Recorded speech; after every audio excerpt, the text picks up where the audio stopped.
Hammaga assalomu alaykum. Chorva ishqibozlari, YouTube ishqibozlari. Bugun mana 11 aprel 2026-yil, xudo xolasa, chorvaga qiziqadigan akalar, novvosga qiziqadiganlar.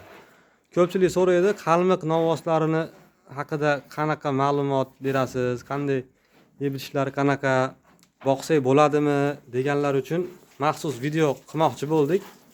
Xudo xolasa,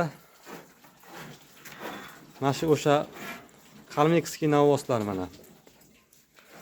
Bu yerda mana bitta qirg'iz bor, bu ham bir probaga olingan. Xudo xolasa, qalmiq novvoslarimiz holatlari yaxshi, yeyishi yaxshi, yeb ichishi xudo xolasa sog'lom. O'ta go'zal holatda yeb ichishi. Gap so'z bo'lish mumkin emas. Keyin yuvosh akalar. Bu shaqiga qaraganda umuman sho'xlik qilmaydi, usmaydi, tepmaydi, xudo xolasa yaxshi. Qashlab yaxshi mehr ko'rsatsanglar, xudo xolasa yaxshi boqsa bo'ladigan novvoslar ekan. Mana ko'rishinglar mumkin. Xudo xolasa yemlarni kuchaytirishni boshladik, sekin уже yeyishni boshladi. Holatiga o'zingizlar baho beraverasizlar o'zgarishiga. 2 oy bo'ldi yemni boshlaganimizga, xudo xolasa mana natijasi. 2 oy burun tulamagan, уже paxmayib yotgan holat edi.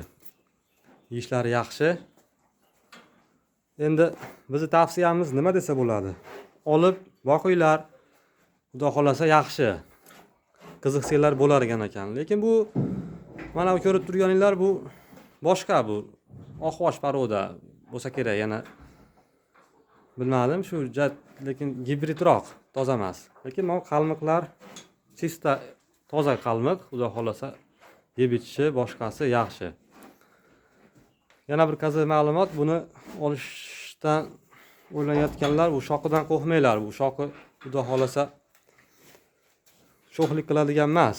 Yuvosh mollar yaxshi. Yeb ichishi yaxshi. Yuvosh. Bemalol boqsanglar bo'laveradi. Qiziqqanlar uchun maxsus video. Hali xudo xolasa batafsil yana ham qiziqarliroq videolar hali oldinda. Dehqon TVni kuzatishda davom etinglar. Xudo xolasa yangilik qilamiz inshaalloh. Hammaga omad. Like, podpiska bo'lishni unutmanglar.